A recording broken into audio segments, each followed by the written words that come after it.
अब अगला टॉपिक जो अरिथमेटिक प्रोग्रेशन के अंदर हम डिस्कस करने वाले हैं, that is called sum of terms of any AP, any arithmetic progression. For example अगर मैं बात करूं, जैसे मैंने एग्जाम्पल लिया 5 plus 11 plus 17 plus 23 up to so on. क्या ये एपी है? पहले तो वो गौर कर लीजिए, बिल्कुल एपी है। 5 के बाद क्या आ रहा है 11, 11 के बाद क्या आ रहा है 17, 17 के बाद क्या आ रहा है 23। अगर कॉमन डिफरेंस की बात की जाए तो इनका कॉमन डिफरेंस कितना आ रहा है 6। अगर मुझसे किसी ने पूछा कि सर आपको इसकी अप टू 26 टर्म तक का सम निकालना है, क्या उसके लिए भी कोई फॉर्मूला है? मैंने कहा हाँ बिल्कुल फॉर्मूला है। बिना फॉर्मूले के तो आप एक एक करके आप इन सीक्वेंस क्या या इन टर्म्स को जोड़ के आप उनकी 26 टर्म तो निकाल नहीं सकते क्या? इतना समय तो किसी के पास भी नहीं है। हर चीज का कुछ ना कुछ तो फॉर्मूला मैथमेटिशियंस ने काफी सालों पहले ही डिराइव कर दिया है। तो वो फॉर्मूला डिराइव कैसे हुआ? क्या उनको उस टाइम पे अरिथमेटिक प्रोग्रेशन जब देख रहा होगा, जिसने इस फॉर्मूले को डिराइव करा होगा, तो उसने क्या तरकीब सोची होगी जिससे वो काफी आसान तरीके से इस सम को फाइंड आउट कर सके। तो आज हम उसी बात पर डिस्कशन करेंगे कैसे ये फॉर्मूला डिराइव हुआ। उसके लिए कुछ खास नहीं करा बच्चा लोग, उन्होंने सपोज किया यहाँ पे। अब क्या सोचा उन्होंने, हम जरा वो देखते हैं किस तरीके से उन्होंने इस फॉर्मूले को डिराइव करा है, थोड़ा उस पर बात करेंगे। तो देखिए हुआ क्या था। अगर उन्होंने उस टाइम पे डेरिवेशन के टाइम पे एक चीज सोची कि अगर मुझे सम ऑफ टर्म्स निकालना है 100 नेचुरल नंबर्स का, देखिए वहीं से ये फॉर्मूला डिराइव होता, जरा गौर करिएगा। अगर 100 नेचुरल नंबर्स का अगर मुझे सम निकालना है तो मैं कुछ किस तरीके से उसे डिराइव कर सकता हूं। तो उन्होंने पहले क्या करा, 1 + 2 + 3 + 4 + 5 + 6 up to dash dash dash, कहां तक ले लिया बेटा इसको 100 तक। पहले तो उन्होंने यहीं से उस फॉर्मूले को डिराइव करा, जरा गौर करिएगा किस तरीके से डिराइव हुआ। उनसे किसी ने पूछा या उन्होंने के मन में आया कि अगर मुझे 100 टर्म्स को 1 से लेकर 100 नेचुरल नंबर्स को अगर ऐड करना है by using a short trick, अगर एक एक चीज ऐड करने चले गए तो काफी लंबा चला जाएगा। तो सबसे पहले उनके दिमाग में ख्याल जिसने आया था उन्होंने करा, उन्होंने इक्वल्स टू में क्या लिया यहाँ पे एस। कोई दिक्कत यहाँ पे नहीं। एक वेरिएबल सपोज कर लिया कि इन सारे नंबर्स 100 नेचुरल नंबर का जो सम है हमने उसको क्या कंसीडर कर लिया एस। अब इसे मैंने नाम दे दिया इक्वेशन नंबर 1। दे सकता हूं बिल्कुल, कोई तकलीफ नहीं। फिर मैंने अगेन एस को लिया, पर अब मैंने इन नंबर्स के सीक्वेंस को रिवर्स ऑर्डर में मतलब पीछे से लिखना शुरू करा। तो सबसे पहले मेरे पास आया 100 के बाद फिर क्या आएगा पीछे से शुरू करने पे 99, then we have 98, then we have 97, then we have 96 up to so on. Last term will be 1 और इसको मैंने क्या नाम दे दिया इक्वेशन 2। आई थिंक ये कोई चीज है, कोई मैंने बहुत बड़ी चीज नहीं बताई, कोई बेसिक चीज बताई है। अब अगर मैं इन सब को ऐड कर दूं, इनका एडिशन निकालू अगर मैं यहां पे, तो जरा गौर फरमाना बेटा, s प्लस एस कितना हो रहा है मेरे सामने यहाँ पे 2s। अरे s प्लस एस 2s ही होगा ना, कोई दिक्कत तो नहीं है। अब यहां पे जब ऐड करेंगे तो ध्यान रखिएगा हमेशा फर्स्ट टर्म को इसकी फर्स्ट टर्म से ऐड करना है, सेकंड टर्म को इसकी सेकंड टर्म से ही ऐड करना है। तो जब मैं ऐड करूंगा तो देखो 100 + 1 कितना हो रहा है 101, 99 + 2 कितना हो रहा है 101, 98 + 3 कितना हो रहा है 101, अगेन 101, अगेन 101। और अगर लास्ट टर्म को ऐड करने जाऊंगा मैं तभी 100 + 1 कितना हो रहा है 101। तो सभी टर्म्स को ऐड करने पे हमारा यहाँ पे जो सम आ रहा है 101 + 101 + 101 अप टू +101। अब देखिए अगेन इक्वल्स टू में तो 2s ही चल रहा था हमारे सामने। अब ये हम बता सकते कि 101 कितनी बार ऐड हो रहे हैं। अगर देखा जाए तो टोटल हम किस नंबर्स को सम निकाल रहे थे 100 नेचुरल नंबर्स का। तो ये भी जो टर्म्स है वो कितनी होगी 100। तो we can write down it is like this way 100 × 101। I think यहां किसी को कोई तकलीफ नहीं होगी, ये चीजें क्लियर है, बिल्कुल पक्की बात है। अब जरा देखे अगर ये 2 यहां मल्टीप्लाई में है, क्या मैं उसको यहां डिवाइड में ला सकता हूं? बिल्कुल। तो 100 × 101 divided by 2. Can we cancel out 2 from 100? Yes. How many times? 50. क्या बच रहा है बेटा 50 इंटू 101। अगर मैं अब मल्टीप्लाई करना चाहूंगा तो यह आएगा आपका 5 1 505। तो 5050 will be the sum of 100 natural numbers, starting 100 natural numbers. तो देखिए उस टाइम किस तरीके से ट्रिक को यूज करके यहां 100 स्टार्टिंग 100 नेचुरल नंबर का सम निकाला गया। तो आपके मन में ख्याल आ रहा होगा सर इसका हमारे सम ऑफ एपी के फॉर्मूले से क्या लेना देना है। मैंने कहा बिल्कुल लेना देना है, सबसे जरूरी लेना देना है। जिस तरीके से यहाँ पे हमने 100 नेचुरल नंबर्स का सम निकाला, उसी तरह हम किसी भी एपी जिसकी n नंबर ऑफ टर्म्स है उसका सम निकाल सकते हैं, और सेम प्रोसीजर का यूज करके। तो फिर आपके मन में सवाल होगा सर सेम प्रोसीजर कैसे। मैंने कहा वेट करें, अगली स्लाइड लेता हूं, दैन दीजिएगा सेम प्रोसीजर कैसे होगी। अगेन मैंने एक वेरिएबल ले लिया, अगेन s,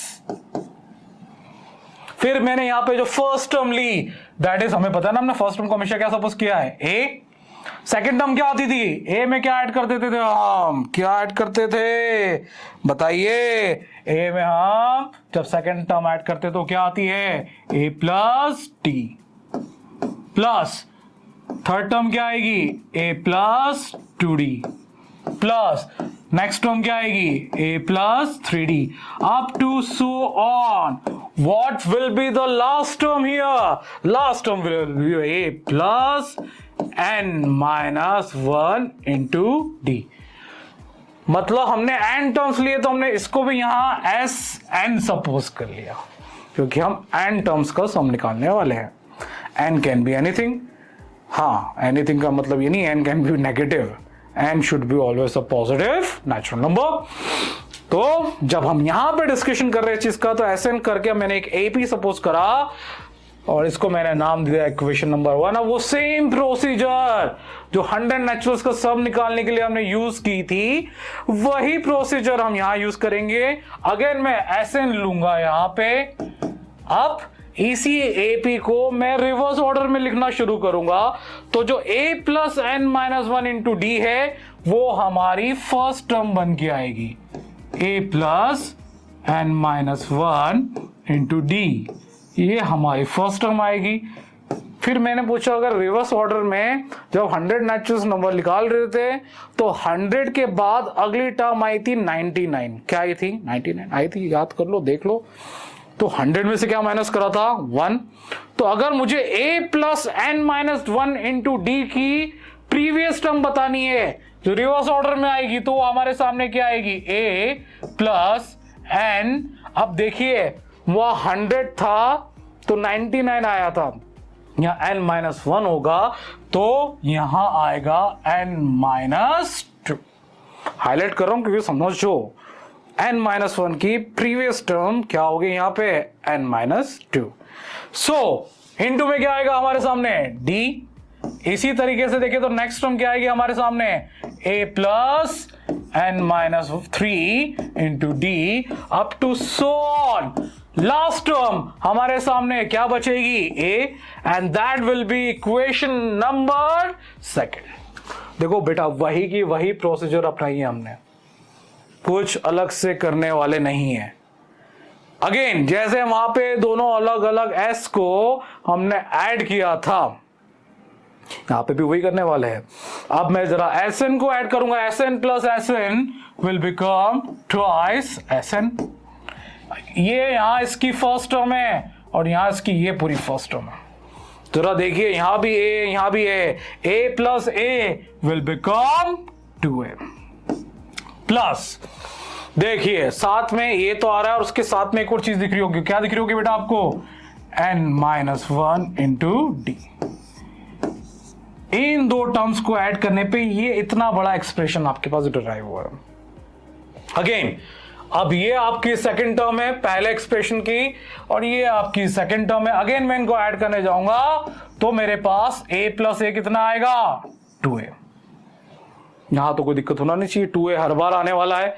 बट यहां पे d है और यहां पे गौर फरमाएं यहां भी d है, यहां d का कोएफिशिएंट n-2 है, यहां d का कोएफिशिएंट 1 है, तो +1 से अगर -2 जा रहा है, ये तो इंटीजर वाली वैल्यू बचपन में फिजिक्स में पढ़ लेते हैं, -2 + 1 विल बिकम -1, तो we can write here n-1 into t।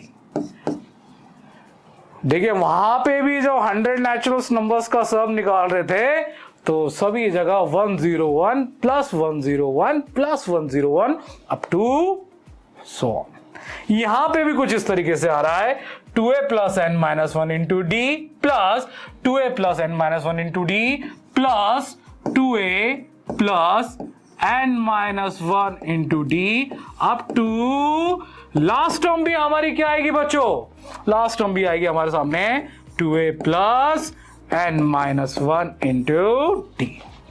काफी हद तक पूरा बोर्ड कवर करने की आदत है मेरी। आई थिंक विजिबिलिटी काफी क्लियर होगी आप लोगों को। तो सभी जगह जो कॉमन टर्म्स आ रही है सब में वो आ रही है 2a + n-1 into d।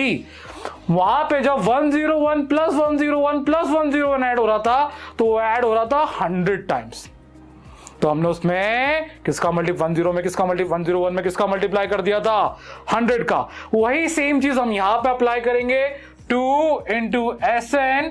अब देखिए वो 100 आ रहा था क्योंकि 100 नंबर स्पेसिफिक है, क्योंकि 1 से लेके 100 तक का सम निकाल रहे थे। यहां पे नंबर ऑफ टर्म्स स्पेसिफिक नहीं है, वो कितनी है n। वहां पे 100 का मल्टीप्लाई हो रहा था, तो यहां पे किसका मल्टीप्लाई होगा n का। तो n into 2a + n-1 into t। मेरे ख्याल से यहां किसी को कोई तकलीफ आनी नहीं चाहिए। अब फिर वहां पे हमने जो 2 मल्टीप्लाई था डिवाइड में लाया था, सेम प्रोसीजर करेंगे।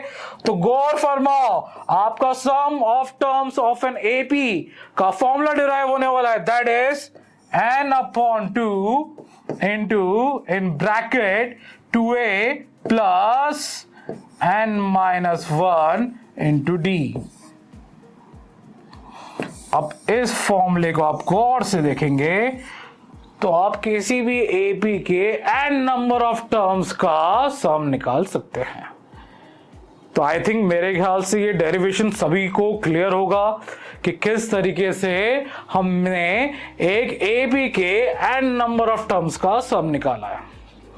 देखो मेरी आदत है कि मैं किसी भी चीज को डायरेक्ट लिखने में प्रेफर नहीं करता, उसको डिराइव करके आपको बताऊं तो ज्यादा अच्छा होगा। पिछले वीडियो में भी मैंने यही करा था, है ना। आज भी इस वीडियो में भी हम यही करने वाले कि जो जो फॉर्मूले से हमको डिराइव करके ही समझने वाला है।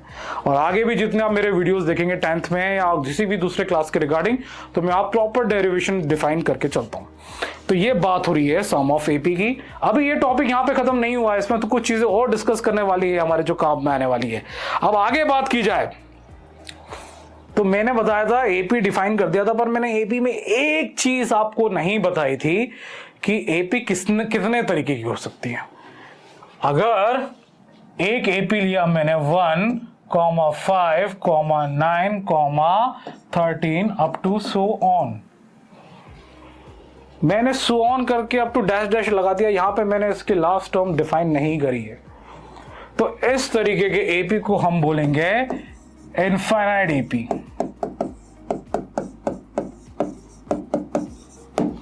बट अगर मैं यहां बोलू 2, 4, 6, 8, 10 up to 200,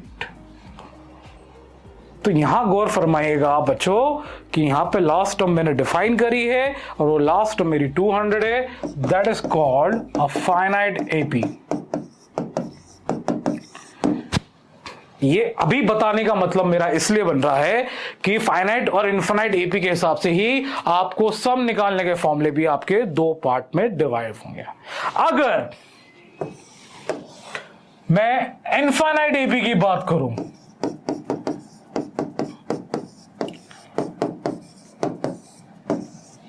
infinite AP again जहां पे लास्ट टर्म स्पेसिफाई ना हो, तो जब मैं सम की बात करूंगा तो मेरा Sn का जो फॉर्मूला लगेगा that will B n/2 in bracket 2a + n-1 into t। ये फॉर्मूला मैंने अभी प्रीवियसली डिराइव करके आपको बताया था। ये फॉर्मूला तब यूटिलाइज किया जाएगा जब इनफाइनाइट एपी के लिए हमें उसका कोई मिसिंग, जैसे फॉर एग्जांपल किसी ने पूछ लिया हमसे कि ये एक एपी दी है इनफाइनाइट, इसका अप टू 27 टर्म तक, 30 टर्म तक, कोई भी एक स्पेसिफिक टर्म तक सम निकाले, तब आप इस फॉर्मूले का यूटिलाइज करेंगे। बट अगर इनफाइनाइट एपी दिया हुआ है, infinite AP, sorry finite AP, जहां पे हमारी लास्ट टर्म स्पेसिफाई है, जब इनफाइनाइट एपी की बात करेंगे तो अब सम के फॉर्मूले में थोड़ा सा चेंज आ जाता है। तो फिर बच्चों के मन में सवाल आया, सर क्या चेंज आता है? तो मैंने कहा रुको बच्चों, फाइनाइट एपी मतलब उसकी लास्ट टर्म गिवन है। तो इस फॉर्मूले को अगर मैं दोबारा लिखूं, Sn is equals to n/2 2a plus n-1 into d, Sn equals to n/2। अब देखो क्या 2a को मैं कुछ इस तरीके से लिखता हूं, a plus n-1 into T, क्योंकि a प्लस a अगेन क्या बनता है 2a। यहां तक तो मेरे ख्याल से सभी को ये चीज समझ में आ रही होगी। तो बोले बिल्कुल सर, पर फिर मैंने कहा गौर से देखो बेटा, यहां पे a plus n-1 into d, ये किसी फॉर्मूले को बता रहा है, वो फॉर्मूला होता है आपके मिसिंग टर्म का। मतलब मैं इस पूरे की जगह लिख सकता हूं Sn equals to n/2 a plus ये हमारा मिसिंग टर्म जिसको हम tn बोलते हैं, उसका फॉर्मूला बनता है and tn can be our last term अगर n स्पेसिफाई हो तो आप गौर से देखिए, यहां पे दो फॉर्मूले बन के आ रहे हैं हमारे सामने। एक फॉर्मूला सम का बनता है Sn equals to n/2 2a plus n-1 into t when the last term is not given, and which is an example of infinite AP। और दूसरा फॉर्मूला अगर हम देखें तो Sn equals to n/2 a plus tn बन रहा है कब? जब आपके सामने फाइनाइट एपी दिया हो या लास्ट टर्म गिवन हो। तो देखिए, इसको समझिए, ये हमारा सम ऑफ एपी का डेरिवेशन प्लस उसके दो फॉर्मूले। अब आपकी इच्छा है, आप इनके जो आप फॉर्मूले अप्लाई कर सकते हैं। तो ये टॉपिक था हमारा सम ऑफ एपी।